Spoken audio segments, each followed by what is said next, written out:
All right. Good to see you guys. It is certainly good to be back with you. I am so thankful that Wally had the opportunity last Sunday to conclude our series on promises. We had a great time working through the Gospel of Matthew together. Just a little series that we've been in for several weeks, and today we're beginning a new series. I can remember as I was thinking about 2020 and just thinking about sermons and trying to develop this sermon series time, and I can remember going into the idea of working through the book of Hebrews. And specifically, I remember praying during that time that God would do a work in our lives as a church. And that God would use His Word, the book of Hebrews, as just a foundational time in our lives together. And certainly last year we started the book of Hebrews. We worked through the book of Hebrews. And I'm just so thankful for God's faithfulness, how He has worked in our lives. Many of you, even today, will come up and just talk about that Hebrews series. And as I was really preparing for Hebrews, there were two things that emerged from that book in my mind. Two things that just were very clear. One dealt with the promises of God, and that's why we spent several weeks thinking about the promises of God from the book of Matthew. Matthew, a lot like the book of Hebrews. It's written to a Jewish audience, and the promises of God are steeped really in God's Word. And so we've spent several weeks looking through the promises. But the other thing that came across real clear from our exposition of the book of Hebrews is this idea of being anchored. On one hand, we go through life remembering the promises of God for us, that we remind ourselves of these promises.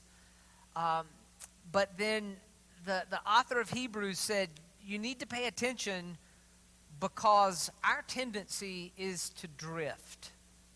We are by nature drifters. We know God, we see God, but our tendency is to go through the motions and to drift. And so he offered a warning that we need to avoid drifting, that we need to make sure that we're anchored well. And so I'm reminded, really, in fact, I was thinking about this morning. In October, if you'll recall, October the 18th, we were in chapter 6 of Hebrews. And we were working through really that last section of chapter 6. We, in fact, spent 2 weeks in that last section of chapter 6. You'll recall from chapter 6, verses 19 and 20 of Hebrews, the author says, this hope we have as an anchor of the soul. We need our souls to be anchored. We need anchors for our souls. And he says we have this hope. Hope is serving as this anchor. A hope both sure and steadfast. And one which enters within the veil. You enter this hope through the veil, where Jesus has entered as a forerunner for us, having become a high priest forever according to the order of Melchizedek. Hope is a physical place. Hope is a physical reality. Hope anchors our souls. We need that. One thing I know true about me and one thing I know true about you is that we go through life and we need an anchor. We need an anchor. And so for the next 4 weeks, we are going to be working through this idea of being anchored. What does it mean to be anchored? Now, obviously, we recognize that God is the one who sustains us, that God is the one who anchors us. But by God's grace, He has given us His Word that we can look to, and that we see His revelation about certain things where we need to focus our minds. Knowing God, having hope that God's greatness can ultimately invade our weakness. That's what it means to be anchored. And so we're going to spend 4 weeks working through this series. Today we're going to camp out on this idea of knowing God. Next week we're going to look at this concept of peace with God, then the power of God, and then the presence of God.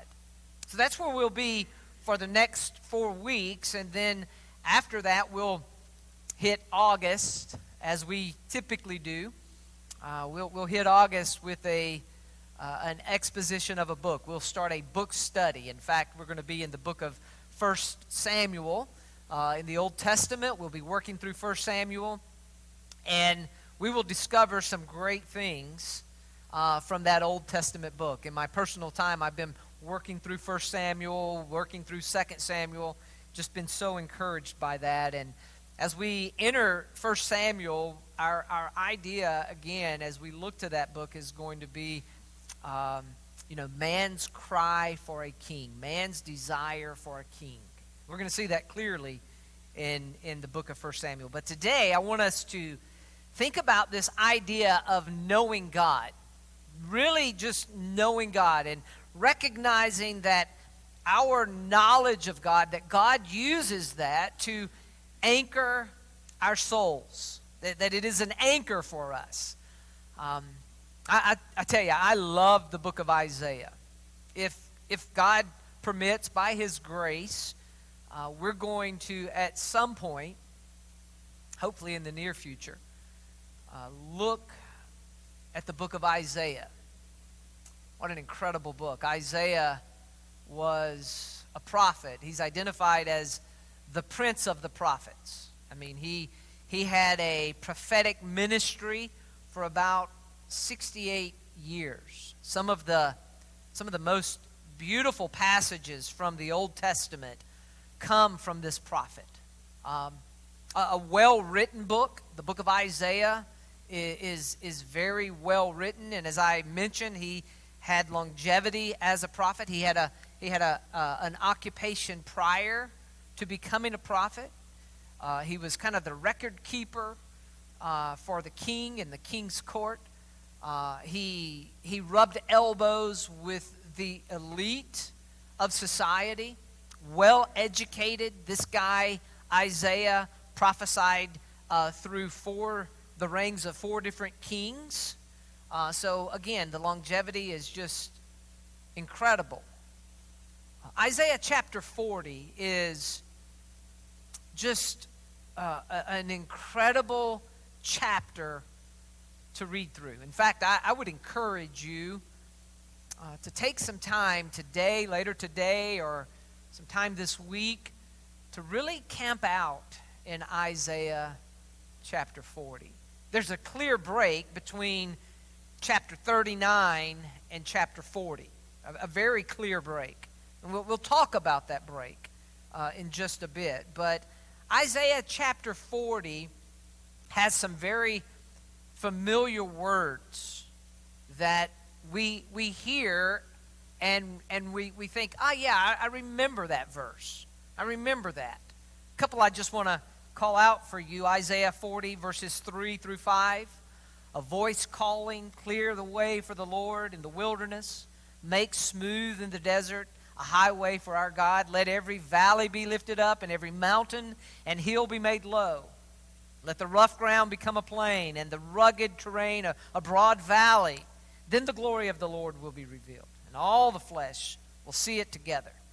For the mouth of the Lord has spoken. This is a prophetic statement. You'll remember not long ago when we were in the early part of Matthew, we saw this. We saw this verse used in the New Testament, speaking of John the Baptist, that he is going to come. He's coming out of the wilderness. He's going to be crying out, make way.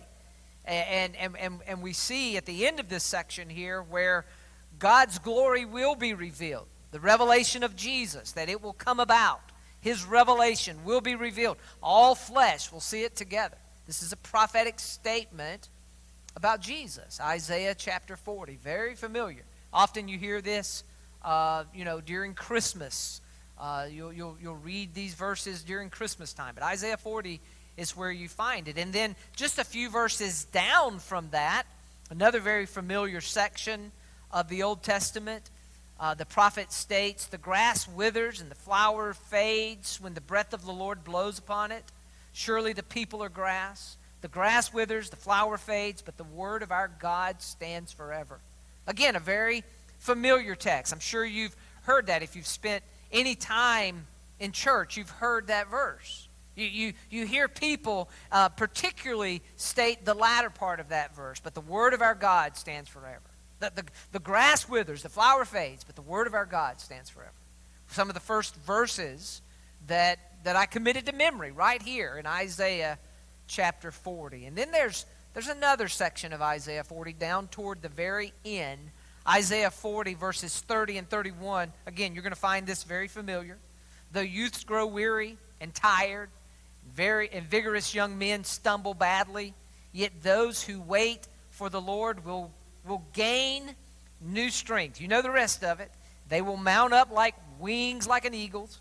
They will run and not get tired. They will walk and not become weary." You've heard that verse many, many times. Soar on the wings of an eagle. There it is, right there. Isaiah chapter 40. And again, this morning, as we approach this text, our tendency is to drift away from God. Our tendency is to not do the very thing that we see here in Isaiah 40, 30 and 31. Our tendency is to not soar on the wings of an eagle. Our tendency is to not do that. Our tendency is to walk and to grow weary. And this passage here, what the prophet does is he rips back the curtains and he says, "This is our God. This is what you need to know. This is who God is." Take a look at this God. I really wish that we had the time to work through this entire chapter because it's magnificent. It's coming to the people, to the Hebrew people, at a time of great desperation in their lives. If you know anything about the prophet Isaiah, you'll recall that he is speaking specifically to the southern kingdom. This is a time when the northern kingdom and the southern kingdom are divided. When we enter into our study of 1 Samuel, we're going to see the very first king emerge, which is Saul, and then we'll see David take the throne. And then after David, you recognize that Solomon comes third. And then after Solomon, there's going to be a split between the kingdoms. Rehoboam, Solomon's son, is going to be the king of the southern kingdom. The northern kingdom will split off. There will be 10 tribes in the north, 2 tribes in the south. And they are going to go through their historical period as a divided nation. We know that the northern kingdom really never has a godly king, a righteous king. There will be, throughout the history of the southern kingdom, there will be righteous kings that emerge over the time. But Isaiah here in Isaiah chapter 40 is speaking when the kingdom is divided, and he is speaking to this small little southern kingdom. And he is proclaiming to them, he has been, throughout the first 39 chapters, he has been stating that you are going to experience judgment. You're going to experience judgment because your hearts are drawn to idols. In fact, you could look at Isaiah chapter 40 all the way down to verse 17 and see the natural tendency for humanity to run to idols. And God is saying here in Isaiah 40 that judgment is going to come. You are idol worshipers, and as a result, judgment is going to come. And it seems like that great divide between chapter 39 and chapter 40, where for 39 chapters he's been proclaiming judgment and the Babylonian captivity. And incidentally, this proclamation is coming several hundred years before they actually go into captivity. And here in chapter 40, he is speaking to them as if they are already in captivity. So that's a little context for Isaiah chapter 40. Just a little bit of context. I want us to notice the latter section of Isaiah chapter 40. We're going to look at verses 21 through 31. And he's been asking a series of questions. The prophet has been asking these questions. And he continues in that rhythm beginning in verse 21. Notice, do you not know? Have you not heard? Has it not been declared to you from the very beginning?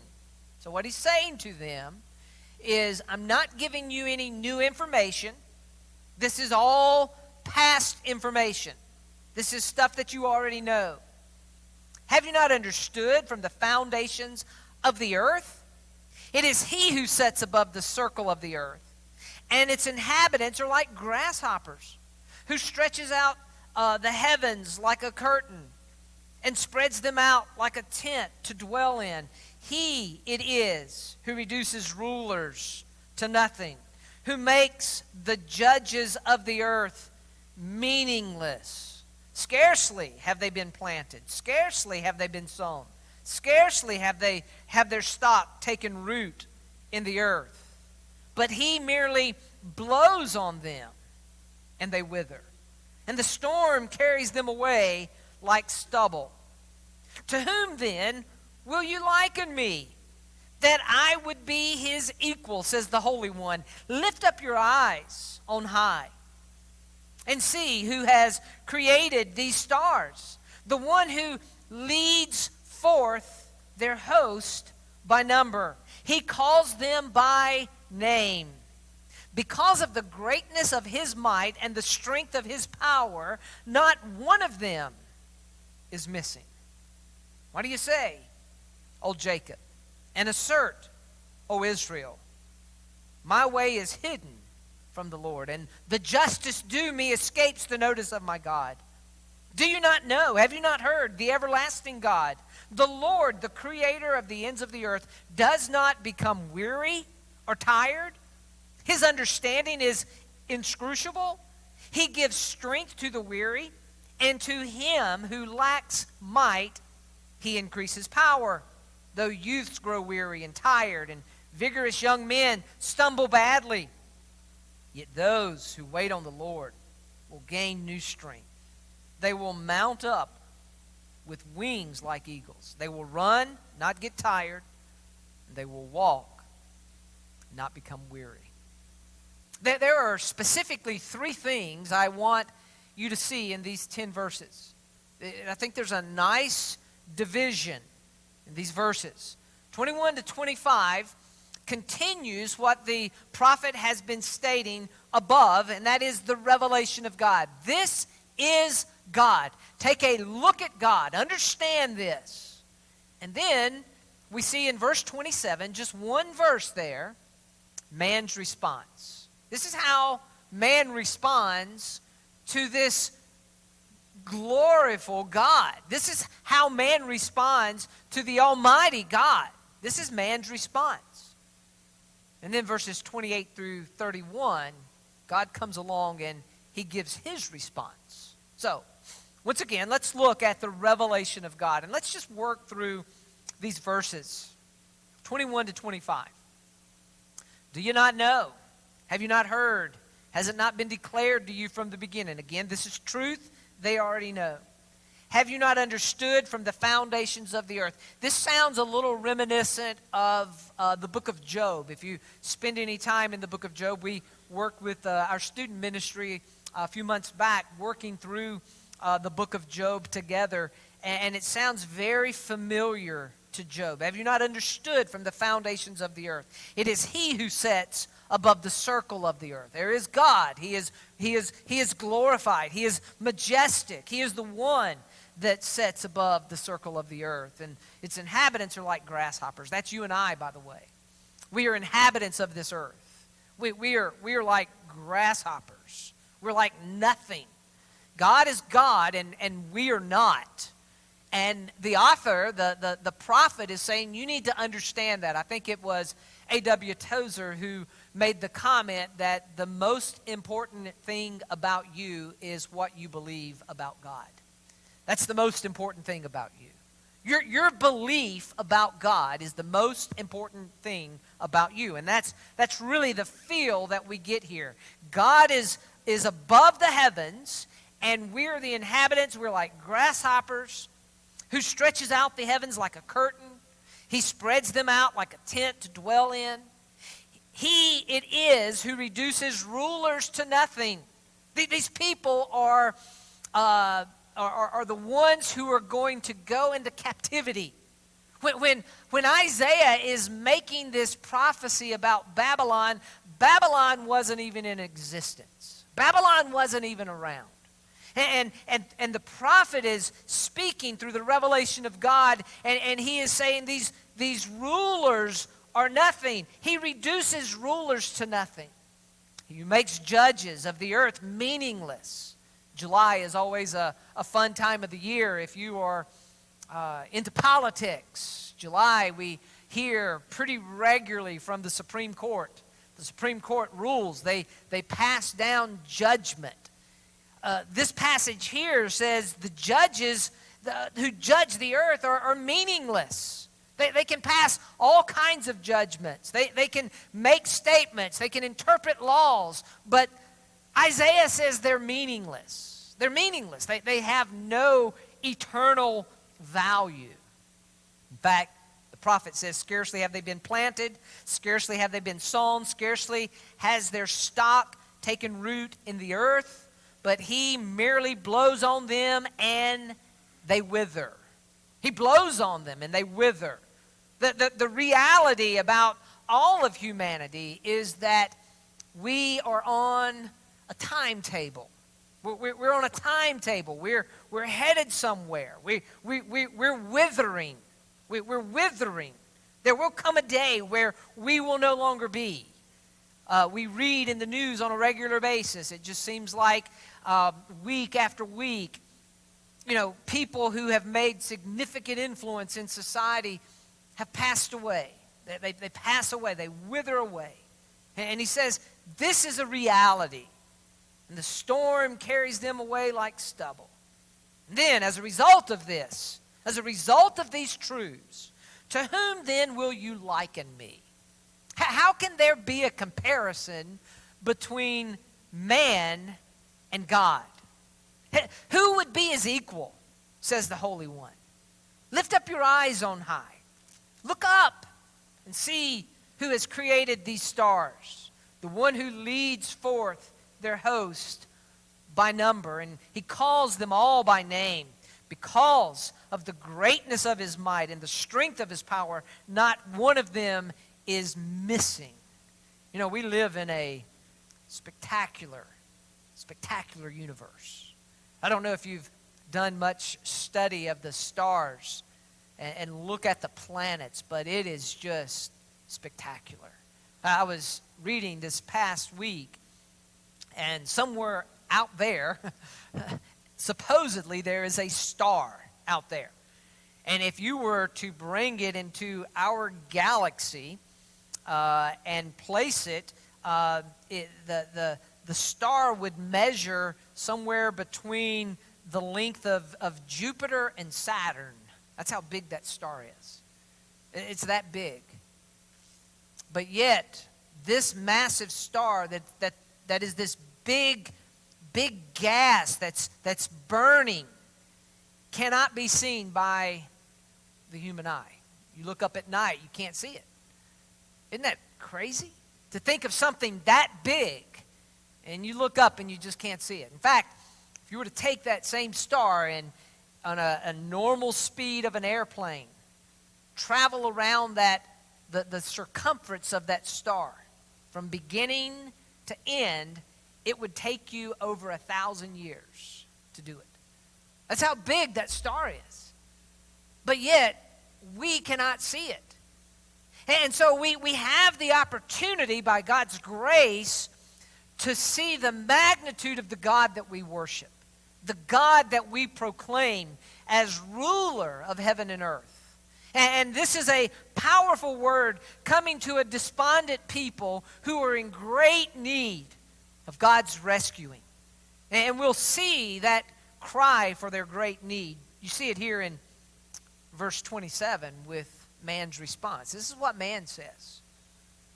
Why do you say, O Jacob, and assert, O Israel, my way is hidden from the Lord, and the justice due me escapes the notice of my God. It's interesting, the people here that he is speaking to. Again, he's speaking to a people who were not yet carried off into captivity.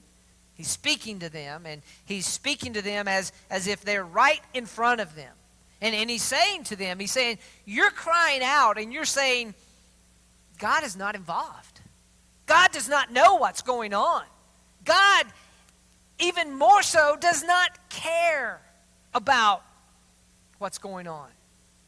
Specifically here, and the justice due me escapes the notice of my God. The Hebrew here reads literally, my judgment is passed over by my God. My judgment's passed over. The picture here brings to mind someone that has an issue or a concern or a cause, and they've brought this concern to God. They've placed it before him for God's judgment, but they feel like that he's just passed them over. And as time goes by, this becomes a complaint against God. God, here I am. I'm going through this life, and you're not here. You're not doing anything for me. God, you're not even paying attention. God, you don't care about my life. I'm lonely. I'm isolated. God, where are you? Have you ever asked those kinds of questions? Well, sure you have. I've asked those kinds of questions. God, I don't see you. I don't see you moving. I don't see you responding. Where are you? This great God, and we believe in this great God who sustains that star that it would take us 1,000 years to travel around. He sustains it by his great power. We believe that. We proclaim that. But he doesn't care about me. He's not present with me. God, where are you? God, I know what your word says. I understand this, but do you really care about me? The reality is the world is a hard place.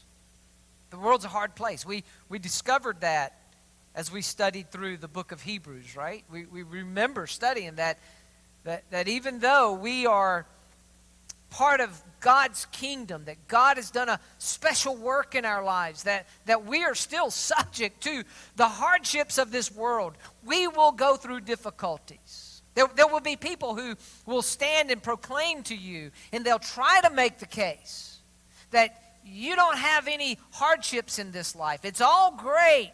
That there's not any problems. It's health, wealth, and prosperity. That gospel just does not line up with the gospel that we proclaim. It just does not. We are subject to life in this fallen world. We are subject to that. We're inundated with pain and with despair. It is all around us. And it becomes difficult. It becomes hard. Life becomes a very hard place. And in understanding that, God responds to the people. I want you to see verses 28 through 31. In fact, we're going to see 5 truths about God. These are things that we need to anchor our soul on, that we need to remember, that we need to know. 5 truths about God. Look at verse 28. Do you not know? Have you not heard? The everlasting God, the Lord. When he uses that word, the Lord, in some of your Bibles, it may be the word Lord there is probably in all caps.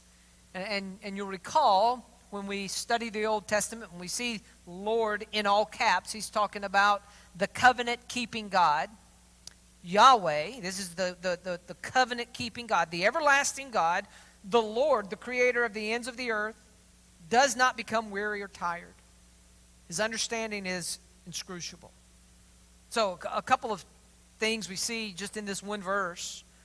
The everlasting God, that's where he begins. That's the title he begins with. He is the everlasting God. He is everlasting. He has no beginning and he has no end. And he recognized the everlasting nature of God. He's always been around. He's seen it all. He's seen everything. He's always been around. He's everlasting. And then he gives them the title creator of the ends of the earth. And we've seen his creative power. In fact, Isaiah 40 is full of his creation. You read all the way down through 31 verses, and you hear over and over and over the creator God, how he creates. He is the creator of the ends of the earth. That's the title he has here. In other words, there is not a square inch in the whole domain of human existence over which Christ, who is sovereign over all, does not cry, mine. I love that quote. That's the reality of all belongs to him.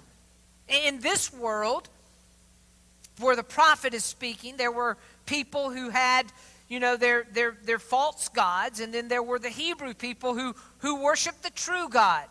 And these other people who were worshiping the false gods, they're thinking to themselves, we're worshiping a real God, But the reality is, no, it does not belong to these false gods. It all belongs to the sovereign God. And Christ is sovereign over it all. I love that. Everything belongs to Christ. He is God over it all, creator of all ends of the earth. From one end to the other, he is creator of it all. And then the third truth we see here is, interestingly, he does not become weary or tired. Now, those 2 words are used 3 times, 28, 30, and 31. It's repetitive.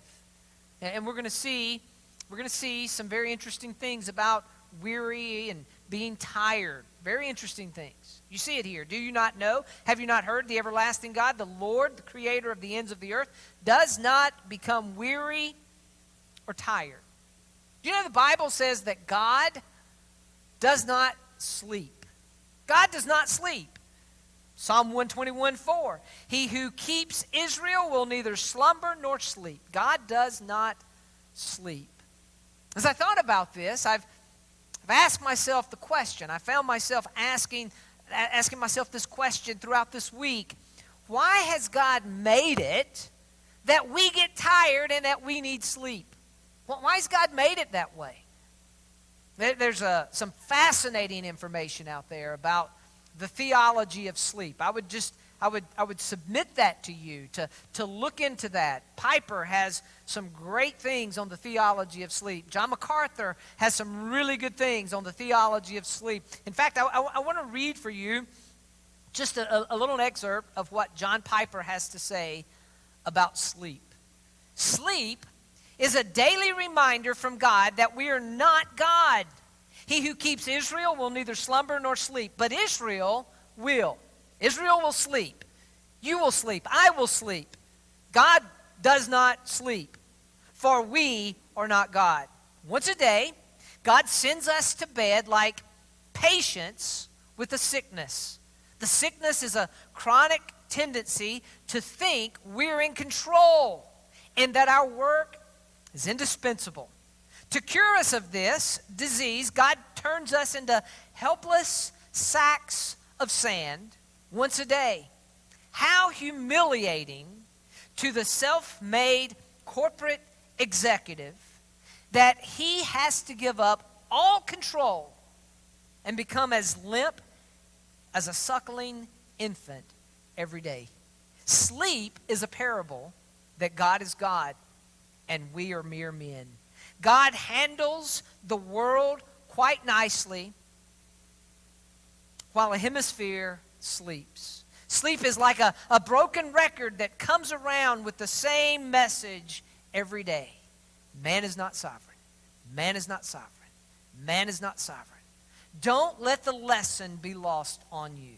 God wants to be trusted as the great worker who never tires and never sleeps. He is not nearly so impressed with our late nights and early mornings as he is with the peaceful trust that casts all anxieties on him and sleeps.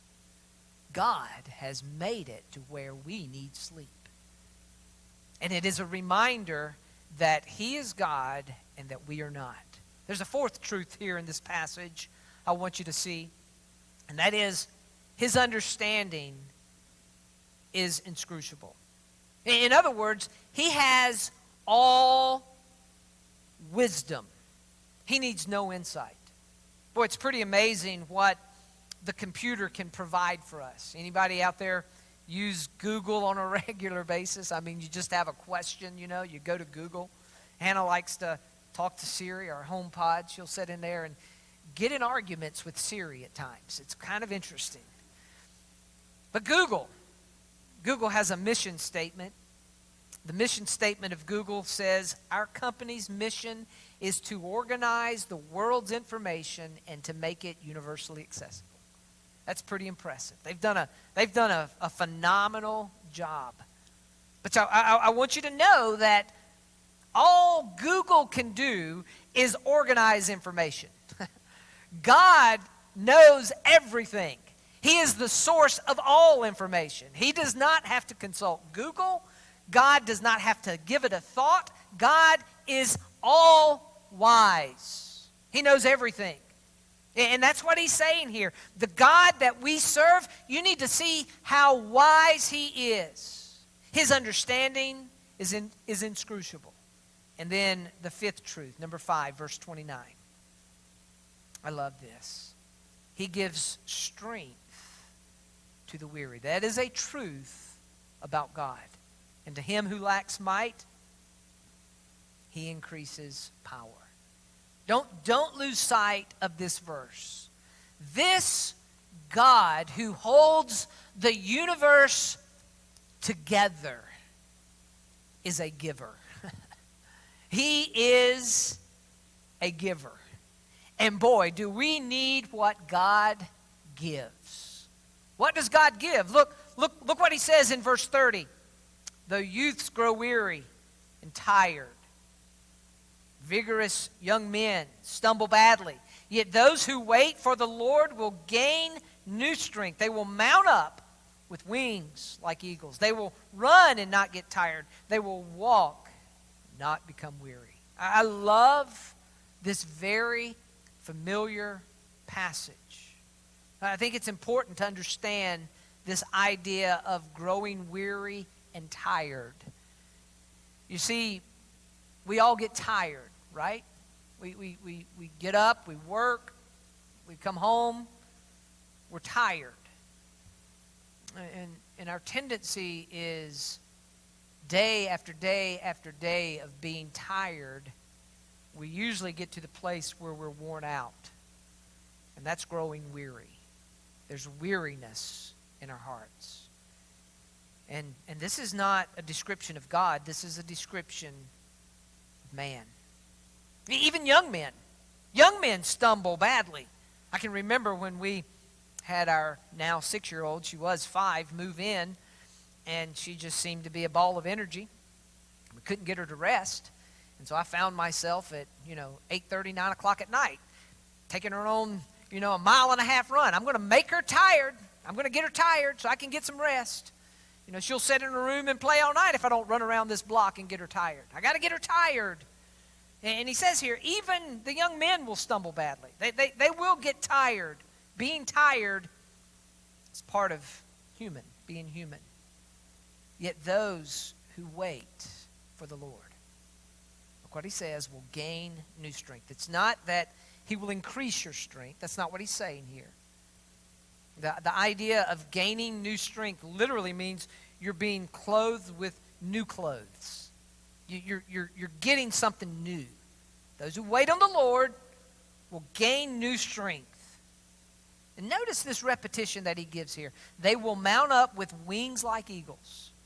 They will run, not get tired. They will walk and not become weary. I find those last three statements very intriguing.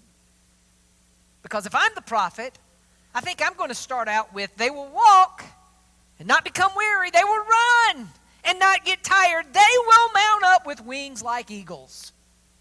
That's not what he does. He says they're going to soar with wings like eagles. They're going to run and not get tired.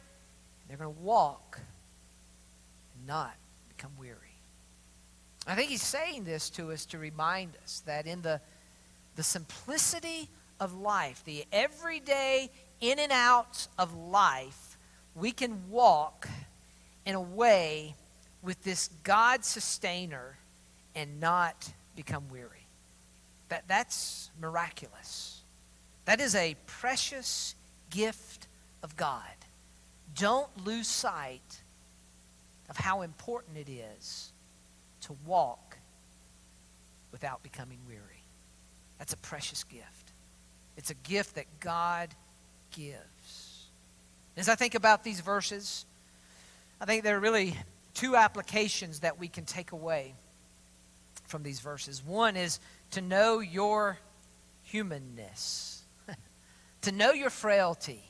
You are human. You are human. To know God, we need to take a good look at self because the very thing that self is, God is the opposite. He is not human. He is God. There is a big difference. And sometimes we get the two confused. But we need to know our limitations. We need to know our humanness. That's what this passage calls us to remember. But not only does it cause us to remember this, it calls us to know God's godness. To look at our humanness and to see the godness of the God that we worship. To know that. To take refuge in that. To know God. These are things that you've been told from the very beginning. These are truths about the God that is so powerful. He holds this universe in the palm of his hand, but yet he is so intimate that he knows you by name, and he cares for you, and he will clothe you with the ability to walk and not grow weary. Let's pray together.